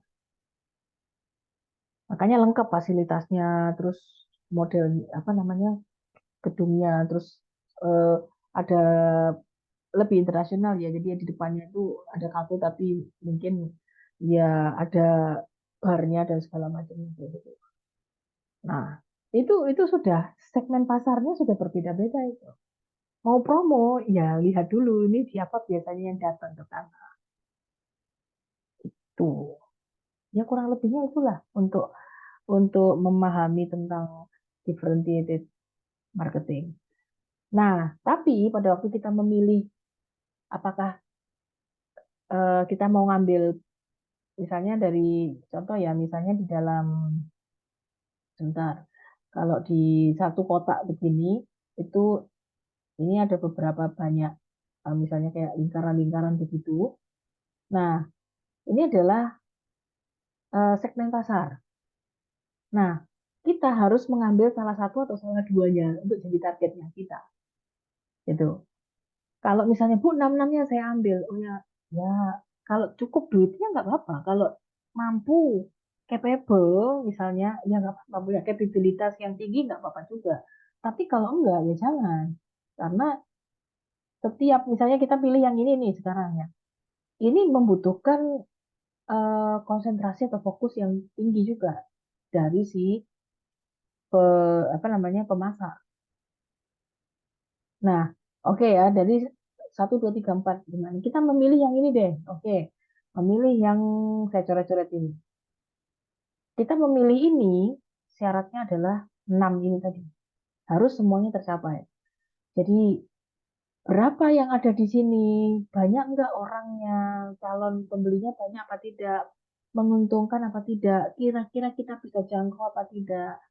Ini, jadi measurable, terus kemudian accessible, terus cost efektif ya, eh, substansial. Jadi di sini, jadi harus ya kita tahu lah itu pasti membutuhkan biaya, tapi paling tidak kita bisa memperkirakan biayanya. Jadi jangan cuma sekedar, oh ya dia bisa diukur banyak kok calon pembelinya. Kira-kira biayanya untuk mendekati pasar itu, target pasar itu berapa? Atau ada biaya khusus nggak? Terus kemudian kita bilang, ya nggak tahu juga sih, kita coba aja. Oh nggak bisa. Jadi kita harus bisa memastikan berapa. Kalau memang yang dideketin itu adalah yang menengah ke atas, biasanya cost-nya itu lebih banyak. Karena caranya dia untuk memasarkan produk itu nggak bisa receh toh. Ibaratnya dia harus ada sesuatu yang mewah sedikit yang harus ditawarkan untuk bisa mengena ke hatinya si target pasar tadi. Terus kemudian unique in its respon dibandingkan segmen yang lain. Jadi kalau antara eh, yang hijau ini dengan yang merah ini misalnya ternyata responnya itu sama, ya maka itu nanti akan membuat kita bingung dalam pada waktu kita melakukan positioning. Oh, yang ini juga bakalan suka dengan TV kita. Yang segmen itu juga bakalan suka. Oh, apa digabung aja nih ceritanya. Ya kalau digabung ya nggak apa-apa. Tapi apakah sesuai dengan produk yang kita? Contoh misalnya, elemen itu apa namanya, bisa dikonsumsi pria dan wanita kok. Ya kalau gitu namanya jangan elemen dong. Gitu ya. Kalau elemen berarti ya gimana dong gitu kan. Kalau WRP mungkin masih apa namanya masih memungkinkan untuk laki dan perempuan karena dia tidak ada gender tertentu meskipun yang di blow up itu adalah untuk yang cewek misalnya gitu. Tetapi yang elemen kan susah nih gitu. Jadi kita memilih yang biasanya nge-gym itu ya ada cowok ada ceweknya juga gitu. Ini gimana nih caranya? Apa semuanya ya? Jangan, karena itu nanti akan mempersulit atau membuat positioningnya kita jadi nggak jelas. Makanya kita harus bedakan. Beda. Kalau yang cowok itu rata-rata pengen bentuk badan. Kalau yang cewek biasanya pengen melangsingkan. Nah, kita tujuannya bukan melangsingkan, tapi untuk apa ngelinkan gitu ya. Ibaratnya itu membuat definisi ototnya itu bisa menggaris-garis lah gitu ibaratnya bisa bisa terlihat begitu. Nah, itu biasanya cowok yang ini ya. Udah berarti itu ada sesuatu yang unik. Diambil dari sana. Lalu sesuai dengan tujuan dan sumber daya organisasi. Ya kita mampunya bikin elemen loh. Jangan ada turunannya jadi elemen juga kalau mampu silakan berarti ngambil yang merah tadi tapi kalau mampunya cuma elemen ya elemennya aja dan kemudian perilaku di masa mendatang dapat diprediksi atau ibaratnya itu bukan eh, pasar yang booming sesaat gitu loh jadi stabil ya orang nge-gym itu bakalan sampai kapan pasti ada lah gitu ya nah kecuali yang pandemi kemarin kan nggak boleh di gym kan. Jadi ya bisa tapi harus terbatas banget gitu. Nah, terus kalau sekarang kan enggak. Oke, tapi stabil relatif stabil. Ya udah. Cuman kadang-kadang ada perusahaan-perusahaan tertentu itu yang memutuskan untuk dia berada di pasar ceruk atau di niche market. Niche market ini pasarnya kecil, pembelinya sedikit tetapi relatif loyal karena dia lingkupnya kecil. Contoh misalnya makanan-makanan vegetarian gitu. Orang yang vegetarian kan nggak banyak, apalagi di Indonesia gitu.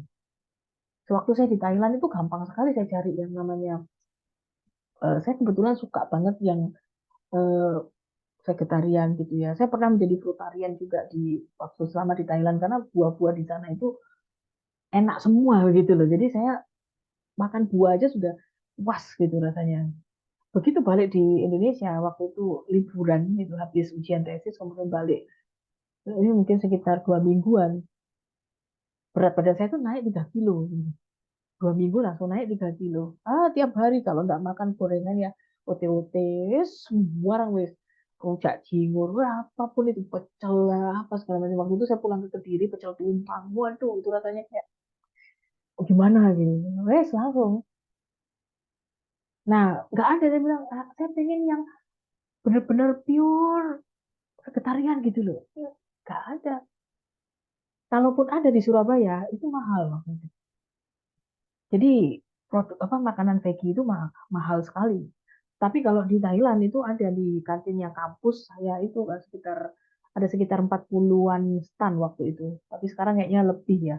Lebih banyak sih. Waktu saya terakhir tahun 2018 ke sana itu sudah banyak sekali. Itu ada standnya. Jadi stand untuk yang vegetarian, terus kemudian stand untuk yang khusus buah-buahan yang sudah dipotong-potong, sudah dikemas gitu, dan bagus, tinggal makan aja. Itu udah banyak juga gitu. Terus kemudian yang makanan-makanan seperti papaya salad, terus kayak gitu-gitu ada. Jadi gampang mau nyari gitu, gitu. Hampir di semua tempat gampang. Makanya eh, kalau di Surabaya makanan seperti itu bisa jadi adalah niche market. Pembelinya nggak banyak, tapi sekalinya ada yang tahu ada makanan vegetarian, dia pasti akan loyal di situ. Kebetulan saya pernah catering ya. Catering ini sebenarnya sampai sekarang masih baik, cuman saya posisi tidak di Surabaya, jadi saya nggak bisa pesan juga gitu. Dia itu bagus banget gitu loh, benar-benar ditakar proteinnya, dan itu memang khusus untuk orang-orang yang tidak menyukai apa ya banyak minyak gitu loh, dan cenderung vegetarian memang. Dan harganya cukup pricey sebenarnya, cuman ya enak gitu loh, karena menurut saya itu puas ya, karena sebagai orang yang pernah di vegetarian terus kemudian frutarian, itu saya senang-senang aja gitu. Nah, tapi kemudian mungkin kalau kita ngomong tentang vegetarian nggak laku ya, jadi dia lebih banyak blow up-nya di website sampai di WA, terus di IG, itu mereka lebih banyak memberikan testimoni yang orang turun berat badan gitu. Padahal sebenarnya vegetarian kan bukan untuk menurunkan berat badan sebenarnya. Itu efeknya, efek sampingnya gitu yang menyenangkan. Nah, tapi ini ada jeruk pasar itu. Dan sampai sekarang masih ada sih. Saya waktu itu tahun berapa ya? 2002, 2019. Dua ribu 2018, 2019. Saya mulai pakai produk ini gitu loh. Jadi mereka nganter sampai ke kampus waktu itu, ke Mardika. Saya masih di internal ya, saya masih jabat di struktural waktu itu. Nah, terus kemudian ini kalau mau di niche market berarti benar nggak konsumennya itu tahu bahwa ini benar-benar niche market, benar-benar pasar yang khusus, atau hanya sekedar ya kayaknya gitu, nggak bisa gitu. Tapi benar-benar harus dipastikan itu pasarnya khusus. Kemudian apakah memiliki daya tarik yang kuat pada kelompok pelanggan yang spesifik. Misalnya seperti itu. Terus kemudian harga premium kira-kira mampu nggak yang beli gitu kan. Nah, karena di pasar ceruk ini biasanya konsumennya nggak banyak. Jadi kita kalau mau profit berarti harganya harus premium juga. Makanya tadi saya bilang kayak makanan catering yang pernah saya ikuti itu dia pricey dia memang. Tapi ya menurut saya worth it ya sebagai konsumennya, karena dia jarang ada model yang kayak gitu. Kemasannya udah bagus, bersih makanannya. Saya pesan pagi itu sampai malam saya balik dari kampus gitu. Dulu saya workaholic banget gitu ya. Nah itu pagi nyampe, saya jam 7, jam 8 itu sudah nyampe kampus saya pagi. Jam 10 baru keluar dari kampus gitu. Walaupun nggak ngajar karena saya ada jabatan lain kan selain dosen waktu itu. Ya udah, nggak susah. Langsung masih utuh, masih enak gitu loh dipakai dan mengenyangkan. Nah kayak gini-gini kan sebenarnya bukan bukan eh, ya harus diperhitungkan sama yang si produsennya. Kalau misalnya saya kasih harga premium, kira-kira mau beli nggak? Kalau mau beli, masih profit nggak saya nih? Ya memang sih, jangan mentang-mentang kemudian jumlah konsumennya sedikit, terus kemudian ya yang penting jalan. Oh bukan, ya kita tetap harus cari profit dong. Gitu. Untung nggak gitu loh. Kayak misalnya kita mau targetkan untungnya 10% misalnya dari apa namanya HPP-nya misalnya gitu. Kita mau ini dari semuanya gitu kan. Untung 10%. Nah, kita lihat nih kapasitas atau jumlah konsumennya berapa. Lalu kalau misalnya harga segini, anggaplah mereka dari seluruh total konsumen yang mungkin misalnya ada 1.000 konsumen misalnya, mungkin yang beli 30% gitu. Kalau dengan harga segini, ini masih nutup nggak gitu loh biayanya. Jadi pertimbangkan biaya kirim dan segala macam seperti itu. Nah, jadi jangan berpikir bahwa ceruk pasar ini adalah untuk perusahaan-perusahaan yang kecil. Memang itu adalah safest place gitu ya. Jadi kalau di dalam pasar, niche market itu tempat yang paling aman sebenarnya. Karena pesaingnya itu nggak banyak. Lah, tapi masalahnya adalah perusahaan besar itu kadang-kadang juga mereka merambah ke ceruk pasar untuk side plan-nya mereka. Jadi kalau bisnis besarnya mereka yang bersaing di pasar yang besar itu kolaps atau misalnya terganggu, paling tidak mereka masih punya yang ceruk pasarnya ini. Itu. Jadi tidak selalu ceruk pasar atau niche market itu hanya produsen-produsen atau perusahaan-perusahaan kecil, bukan. Ya kayak gitulah kurang lebihnya. Ya ini positioningnya tadi saya sudah berikan ilustrasi, tapi ada beberapa kesalahan ya. Jadi bisa jadi confuse positioning, kemudian over positioning sama under positioning. Contoh misalnya eh, kayak yang confuse itu menurut saya sih Kiranti ya. Kiranti ini dia dia bikin beberapa produk variannya gitu kan. Nah, tapi di waktu dia diluncurkan pertama kali, Kiranti ini kan untuk sasarannya adalah wanita gitu kan. Nah, tapi pada waktu ada varian yang lain, ternyata dia bisa dipakai atau diminum juga. Misalnya Kiranti Pegelinu, kan itu bukan cuma cewek aja yang Pegelinu, tapi juga yang laki juga. Nah, itu sudah mulai agak agak kacau gitu loh. Mulai agak confused nih. Jadi Kiranti ini produknya siapa nih gitu kan? Targetnya siapa gitu. Terus kemudian otomatis pada waktu dia melakukan positioning bingung dia.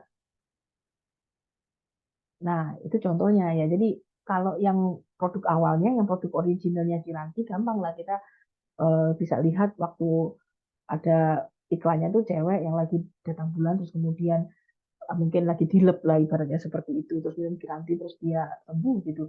Oke, itu pertama. Tapi begitu muncul varian berikutnya, nah itu bingung dia gitu loh. Waduh, namanya masih Kiranti nih masalahnya gitu loh. Jadi bukan yang lainnya. Contoh. Terus kemudian over positioning itu over promise under delivery. Jadi kita tuh bilang kecap nomor satu gitu. Tapi begitu dibuktikan enggak sebenarnya. Nah, jadi itu over positioning. Terus under positioning itu dia barangnya itu produknya dan mereknya mungkin bagus ya. Tetapi dia itu tidak mampu memberikan atau tidak cukup pede gitu lah untuk membuat orang itu percaya sama produk. Nah ini kesalahan. Jadi kadang-kadang dia nggak melakukan positioning apa-apa. Ya udahlah pokoknya kalau dia beli syukur gitu aja ya udah ada positioning. Padahal bagus. Kan sering kita lihat ya produknya UKM itu bagus-bagus, tapi mereka tidak bisa kasih sesuatu yang sifatnya dikenal gitu sehingga positioningnya bagus. Bisa jadi mungkin karena budget, Bu. Budgetnya yang mungkin minim. Nah, ya, ya makanya perlu dicek lagi kan, misalnya kita mau melakukan positioning atau target pasarnya kita siapa nih. Kalau memang target pasarnya kita semua orang, ya berarti kita sebenarnya bisa melihat bahwa dengan cara yang sederhana aja, itu kita pasti akan dipahami oleh mereka. Tetapi kalau targetnya kita khusus, target pasarnya khusus, nah berarti kita mau tidak mau harus keluarkan biaya juga untuk membuat positioning kita berhasil. Karena kalau misalnya produknya bagus tapi under positioning tadi, ya dia tidak akan dikenal oleh konsumen. Makanya kita harus tahu sebenarnya produk kita itu di mana sih gitu. Jangan-jangan kita tuh dikenal oleh beberapa orang tapi ya karena mungkin nggak ada mereknya nggak terkenal. Kan sering kayak gitu. Produknya bagus, enak makanannya tapi nggak terkenal gitu. Nah itu under positioningnya seperti apa? Ada teman saya tuh di sini punya toko langganan, toko jajan pasar begitu di daerah pasar dekat ya di daerah Gading Serpong di sini. Nah, terus saya kan tanya, ini bedanya apa dengan tempat yang lain gitu? Ini enak-enak nih. Terus kemudian kita beli berapapun itu dia bisa nganter free biaya biaya kirimnya. Pokoknya sekitar Gading Serpong ini katanya gitu. Oh ya, iya. Dan apa namanya biasanya dia kalau kita beli banyak itu dikasih. Tapi enak. Produknya itu enak-enak itu anu gini gini gini gini pokoknya dia ngomong. Tapi under positioning. Kenapa? Karena tidak banyak orang yang tahu. Nah, terus kemudian teman saya yang lain gitu ya. Nah, kakak kelas saya di UNER waktu itu, ternyata dia tinggal juga di daerah Serpong sini, di daerah eh, sekitar ya dekat tempat kos saya. Dia tuh jualan bakpao ternyata. Nah, ternyata bakpaonya itu dikirimkan atau disupkan ke sekolah-sekolah. Tapi beberapa teman lama saya yang juga ternyata dari UNER juga yang kebetulan tinggal di Tangerang ini, dia bilang itu sudah terkenal produknya. Pokoknya anak saya itu kalau di sekolah itu selalu beli produknya itu dulu dari dulu itu. Nah baru tahu sekarang ternyata itu produk teman sendiri gitu loh. Oh ya berarti ada proses ini yang dia. Ketika saya tanya, saya kebetulan ketemu langsung, saya tanya, kok nggak dipromoin Mbak? Gimana sih? Alah gini-gini aja sudah nggak apa-apa kok. Yang penting itu mengisi kesibukan. Oh ya sudah. Itu kan. Makanya saya pikir, waduh ini mau saya bantuin pasarkan kak, saya bilang gitu. Oh ya nggak apa-apa sih, tapi kan saya tuh nggak sampai ke sana arahnya. Oh ya sudah, kalau gitu tujuannya tidak tidak untuk membuat dia semakin banyak dikenal kan, karena dia merasa sudah nyaman dengan posisi produk yang sekarang. Yaitu under positioning bisa di situ. Jalarane itu bisa dari kondisi yang sudah nyaman kok, nggak usah lagi ada promosi kayak gitu tuh. Nah, nanti setelah UTS kita akan belajar lebih banyak tentang strategi ya, yang lebih eh, ya strateginya. Kalau yang kemarin kan kita lebih ke arah how to make a strategi. Nah, kalau yang sekarang nanti setelah UTS itu kita lebih banyak ke strateginya apa nih, gitu kan. Jadi contoh-contohnya mungkin lebih banyak nanti setelah UTS. Oke, mungkin ada yang mau ditanyakan, silakan. Yang under position tadi, Bu. Mm-mm. Boleh, Ya, silakan. kalau yang contoh pertama tadi kan enak Mm-mm. makanannya, terus mari gitu Mm-mm. beliaunya juga siap sedia untuk mengantar di sekitar Mm-mm. daerah Serpong situ. Nah, itu gimana sih caranya supaya ya produknya itu lebih dikenal gitu. Katakanlah beliau sudah coba untuk share ke beberapa sosmed seperti Instagram, Facebook, kemudian maybe ke Twitter juga, tapi masih belum belum up juga, belum FYP katakanlah seperti itu, Bu. Iya, iya. Kira-kira langkah apa yang bisa kita ambil? Terima Itu kasih. itu untuk yang ini ya, untuk yang under positioning ya. Iya, betul, Bu. Nah, kalau yang untuk under positioning sebenarnya ya langkahnya dia harus ya berani tadi. Jadi dia harus punya budget khusus gitu loh untuk merambah ke ya dengan cara promosi yang lain gitu loh. Karena kalau lewat media sosial mungkin oh gratis kan, jadi murah karena dia UMKM gitu loh. Tetapi kalau itu nggak jalan juga, sementara dia pengen meningkatkan awareness terhadap produknya, ya maka dia harus melakukan promosi dengan lebih gencar. Itu satu-satunya cara. Nah, cuman masalahnya apakah itu menjadi tujuan dari dia punya bisnis apa tidak? Kalau teman saya tadi yang jualan bakpao tadi, dia tujuannya ya karena dia punya hobi bikin makanan, terus kemudian dia suka sekali bikin bakpao gitu ya. Lalu dan itu ternyata bisa mengisi kesibukan, apa mengisi waktu luangnya dia. Nah, cukup sampai ke situ dia. Mau ditawarin, saya pasarkan deh, ini mana bentuknya apa gimana saya, enggak usah deh, nanti kalau Evi mau biar ini aja saya kirim aja, terus enggak usah dipasarkan Evi, nanti saya yang repot malahan dulu, gimana sih guys, niat jualan apa enggak lah gitu saya.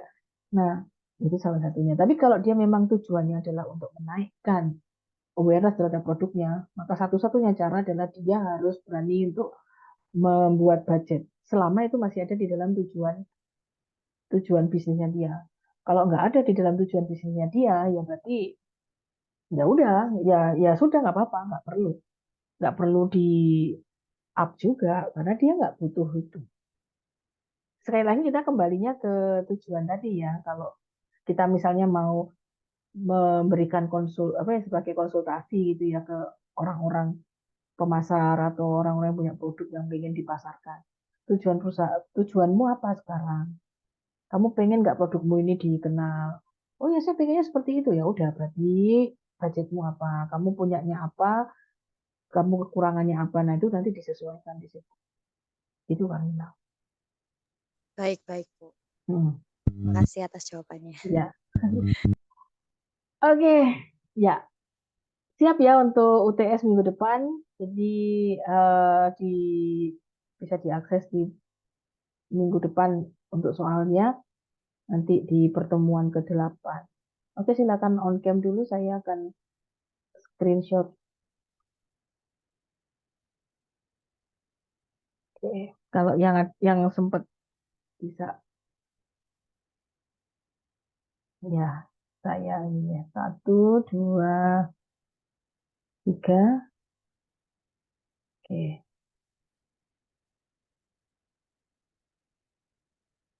Sisi ulang-ulang belum 1, 2, 3. Oke. Ya.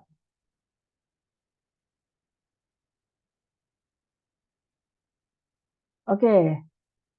Kalau tidak ada pertanyaan, nah ini sudah jam 10. Sudah ngantuk ya kalian ya. Oke. Kita akhiri ya. Minggu depan kalian UTS. Jadi usahakan waktunya cuma 75 menit. Ya, jadi kalau bisa sebelum 75 menit berakhir itu ya usahakan dari jam 8 sampai jam 9 ya. Itu sudah selesai. Hanya 4 Baik. soal kok. Ya. Oke, selamat malam PPT semuanya. share. Kenapa? Semua di PPT yang Ibu share sebelumnya. Materinya. Ya. Iya, materinya seperti itu. Ya, yang di 4. Oke. Ya, silakan dipersiapkan. Ya, selamat malam semuanya. Malam, Bu. Terima kasih. Ya.